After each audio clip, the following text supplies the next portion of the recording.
අලුතෙන් නිදහස ලැබු රටක අනාගතයේ තීරණය වෙන්නේ කොහෙද? ගොඩක් වෙලාවට ඒක පන්ති කාමරය ඇතුලේ. ඉතින් ශ්‍රී ලංකාව යටත් විජිත පාලනයෙන් මිදුණට පස්සේ Tamanගෙම අනන්‍යතාවයක් හදාගන්න, Tamanගෙම කතාවක් ලියන්න අධ්‍යාපනය කියන මෙවලම පාවිච්චි කළේ කොහොමද?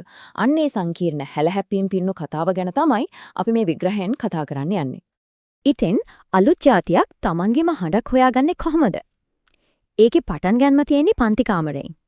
ශ්‍රී ලංකාවේ කතාවේදීත් මේ ප්‍රශ්නෙට උත්තරය ලැබුණේ එතනින්ම තමයි. ඒ ගමනේ පළවෙනිම පියවර අනුන්ගේ භාෂාවකින් අනුන්ගේ විදියකට හිතන එක නවත්තලා Tamanගෙම භාෂාවෙන් හිතන්න පටන් ගත්ත එක. හිතන්නකෝ නිදහස ලැබුණා.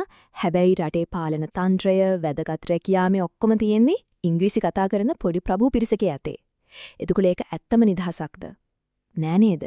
ඉතින් ඇත්තටම නිදහස් වෙන්න නම් මුලින්ම අධ්‍යාපනය විය යටත් විජිතකරණය කරන්න ඕන වුණා. සරලවම කිව්වොත් ඉගෙන ගන්න භාෂාව වෙනස් කරන්නම සිද්ධ වුණා. ඔන්න ওই වෙනසට තමයි ස්වභාෂා ප්‍රතිපත්තිය කියලා කිව්වේ. හැබැයි මේක නිකම්ම ඉංග්‍රීසි වෙනුවට සිංහල දෙමළ ආදේශ කිරීමක් විතරක් නෙවෙයි. නෑ. ඒකට වඩා ගැඹුරු අර්ථයක් තිබුණා. ඒකෙන් උත්සාහ කළේ අධ්‍යාපනය කියන්නේ කොළඹට විතරක් සීමා වුණු ප්‍රභූපන්තිය වරප්‍රසාදයක් නෙවෙයි, මේක ගමේ ඉන සාමාන්‍ය දරුවටත් අයිති දෙයක් කියලා තහවුරු කරන්න. හැබැයි ඉතින් මේ ගමන එක රැයකින් යන්න පුරා වුණේ නෑ. ඒක ක්‍රමානුකූලව සිද්ධ වුණේ 1945 දී මව් භාෂාවෙන් උගන්වන්න පටන් ගත්තා. ඊට පස්සේ 50 දශකයේ වෙද්දී ඒක ද්විතීයි අධ්‍යාපනයටත් ගෙනාවා. ඒත් එක්කම 1958 දී වුණු දේ හරිම වැදගත්. ඒ තමයි විද්‍යෝදය විද්‍යාලංකාර කියන පිරිවෙන් දෙකට විශ්වවිද්‍යාල තත්ත්වයේ දීම. හිතන්නේ ඒකෙන් දුන්න පණිවිඩය මොකද්ද? බටහිර දැනුම වගේම අපේ දේශීය දැනුම් පද්ධතියටත් ඉහළම පිළිගැනීමක් වටිනාකමක් දෙනවා කියන එක. මේ ගමනේ සමහර විට තීරණාත්මකම පියවර තියන්නේ 1960-61 කාලේ. එතනදි තමයි ආධාර ලබන පෞද්ගලික මිෂනරි පාසල් ඔක්කොම වගේ රජයට පවරාගන්නේ. ඒක ලොකු පෙරලියක්. මොකද එතකොට ප්‍රභූන්ට විතරක් සීමා වෙච්ච එක විදිහේ පාසල් තිබුණු කැලිවලට කැඩිච්ච ක්‍රමයක් වෙනුවට හැමෝටම සම අවස්ථා කියන ඉලක්කයත් එක්ක එකම ජාතික අධ්‍යාපන පද්ධතියක් ගොඩනැගුවා. හරි. දැන් අධ්‍යාපනය හැමෝටම විවෘතයි. ඒක හොඳයි.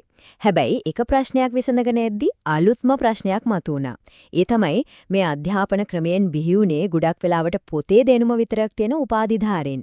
රටේ ආර්ථිකයට, රැකියාව වෙළඳපොළට ගැලපෙන කුසලතා උන්ට තිබුණේ නැහැ.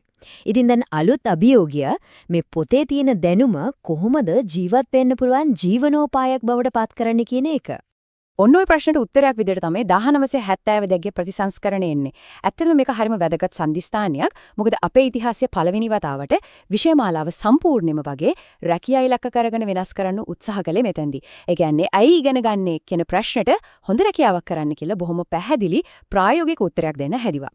මේක නිකන් කඩදාසි වලට ප්‍රතිපත්ති වලට විතරක් සීමා වුණ වෙනසක් නෙවෙයි. නෑ මේක කෙලින්ම පන්ති කාමරයට ආවා. හිතන්නකෝ වඩු වැඩ, ගොවිතැන, මසුන් නැල්ලීම මේ වගේ ප්‍රායෝගික විෂයන් 80කටත් වඩා විෂය මාලාවට එකතු කළා. ඒ විතරක් නෙමෙයි අපි අද දන්න සාමාන්‍ය පෙළ උසස් පෙළ වෙනුවට රැකියාවටම ඉලක්ක කරපු NCGE සහ HNCE කියලා අලුත්ම විභාග ක්‍රම දෙකක් උද්ගෙනාවා. හැබැයි මේ රැඩිකල් අදහදා බැලිම මේ ලොකු වෙනස වැඩි කාලයක් තිබුණේ නැහැ.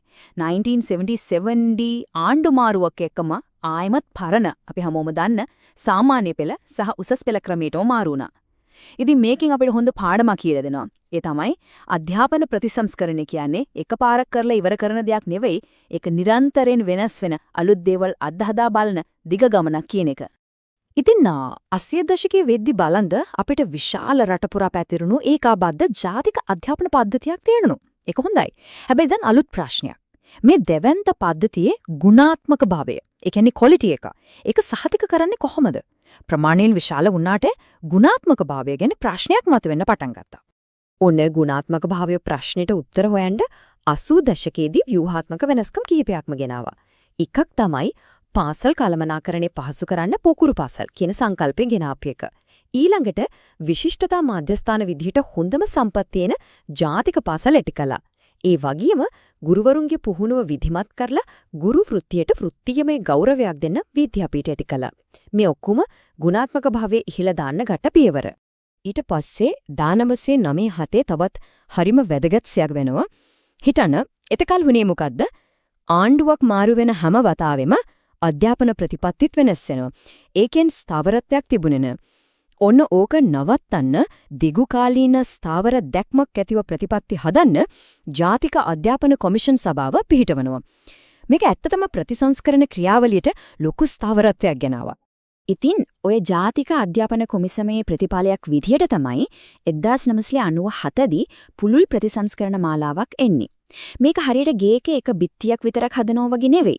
මුළු අධ්‍යාපන පද්ධතියම කුළුණු පහක් උඩ ගොඩනගන්න හැදුවා. ඒ තමයි ප්‍රාථමික අධ්‍යාපනය, සම්නිවේදන හැකියාව, හැමෝටම සාධාරණත්වය, ගුරුවරුන්ගේ වෘත්තීය භාවය සහ විෂය මාලාම නවීකරණය කිරීම. මේ කුළුණු පහම එකපාරේ ඉලක්ක කළා. හරි. දැන් අපි එනවා 201 වෙනි සියවසට. ලෝකෙ හිතාගන්න බැරි වේගයකින් වෙනස් වන්න පටන් ගත්තා. අන්තර්ජාලය, ගෝලීයකරණය මේ හැමදේම එක්ක අලුත්ම අභියෝග ආවා.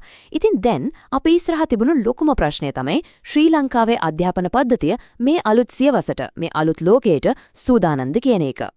ගෝලීය ලෝකෙත් එක්ක ගනුදෙනු කරන්න නම් ඉංග්‍රීසි භාෂාව නැතුවම බෑ කියන එක ආයමත් තදින්ම දැනෙන්න ගත්තා. ඉතින් 2001 මොකද කළේ? විද්‍යාව, ගණිතය වගේ විෂයන් සඳහා ඉංග්‍රීසි මාධ්‍යයෙන් උගන්වන ද්විභාෂා අධ්‍යාපනය කියන සංකල්පය හඳුන්වා දුන්නා. බලන්න ස්වභාෂාවලින් පටන් ගත්ත ගමන කාලයේ අවශ්‍යතාවයත් එක්ක කොහොමද පරිණාමය වෙන්නේ කියලා. ඊට පස්සේ 2007 දී තවත් ලොකු වෙනසක් එනවා නිපුණතා පදනම් විෂය මාලාව. මේකෙදි කිව්ව මෙහෙම දෙයක්. යම්කිසි දෙයක් ගැන දැනගෙන ඉන්න එක විතරක් මදි, ඒ දේ කරන්න පුරුවන් වෙන්න ඕන. සරලවම කිව්වොත් පොතේ තියෙන දේ කටපාඩම් කරනවට වඩා ප්‍රායෝගිකව යමක් කරන්න පුරුවන් හැකියාව වර්ධනය කරන එකට මුල් තැන දුන්නා. ඉතින් මේ අලුත් සියවසේ වෙනස්කම් ICT වගේ තාක්ෂණයට විතරක් සීමා වුණේ නැහැ. ඒත් එකම පාසල් පාදක කළමනාකරණය කියන දේ ගෙනාවා. ඒ කියන්නේ පාසලේ තීරණ ගන්න එක විදුහල්පතිට විතරක් සීමා නොකර දෙමව්පියන්ට, ආදි ශිෂ්‍යයන්ට, ප්‍රජාවටත් ඒකට සම්බන්ධ වෙන්න බලය දුන්නා. අනිත් වැදගත් දේ තමයි පාසල් පාදක ඇගීම. ඒ කියන්නේ අවුරුද්ද අවසානයේ තියෙන විභාගයේ ලකුණු විතරක් නෙවෙයි, අවුරුද්ද පුරාම කරන ව්‍යාපෘති ක්‍රියාකාරකම් හරහා ළමයිගේ සමස්ත දක්ෂතා මනින ක්‍රමයක්. හොඳයි. එහෙනම් අපි මේ කතා කළේ දශක ගණනාවක් පුරා ඇදලා යන අත්හදා බැලීම්, වෙනස්කම්, අභියෝග වලින් පිරුණු කතාව. හැබැයි මේ කතාව තාම ඉවර වෙලා නැහැ. මේක අතීතය ගැන වගේම අනාගතය ගැනත් කියවෙන සමහර වෙලේ කවදාවත් නිම නොවන ගමන. අපි මේ මුළු ගමන දිහා ආපහු හැරිලා බලුවම අපිට පේනවා එකම තේමා ටිකක්, එකම ප්‍රශ්න ටිකක් නැවත නැවතත් මතුවෙනවා.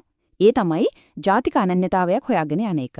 අධ්‍යාපනයයි රටේ ආර්ථිකයයි අතර සම්බන්ධයක් හදන එක. ප්‍රමාණය විතරක් නෙවෙයි ගුණාත්මක භාවයයි සාධාරණත්වයයි ගැන නිතරම හිතන එක. ඒ වගේම වේගෙන් වෙනස් වෙන ලෝකෙට අනුවර්තනය වෙන්නේ කොහොමද කියන අභියෝගය. ඇත්තටම හැම ප්‍රතිසංස්කරණයක්ම මේ ප්‍රශ්නවලට ඒ කාලෙට ගැලපෙන උත්තර හොයන්න ගත්ත උත්සාහය. ඉතින් මේ දශක ගණනාවක ප්‍රතිසංස්කරණ චක්‍රයෙන් පස්සේ අපි ඉස්සරහට තියෙන ලොකුම ප්‍රශ්නය මේකයි. අපි අධ්‍යාපන පද්ධතියේ ඊළඟට ඉගෙන ගන්න ඕන පාඩම මොකක්ද? අනාගතයේ අභියෝග වලට මුහුණ දෙන්න ශ්‍රී ලංකාවේ පන්ති කාමරයේ ඉගෙන ගත යුතු ඒ මීළඟ පාඩම කුමක් වේද?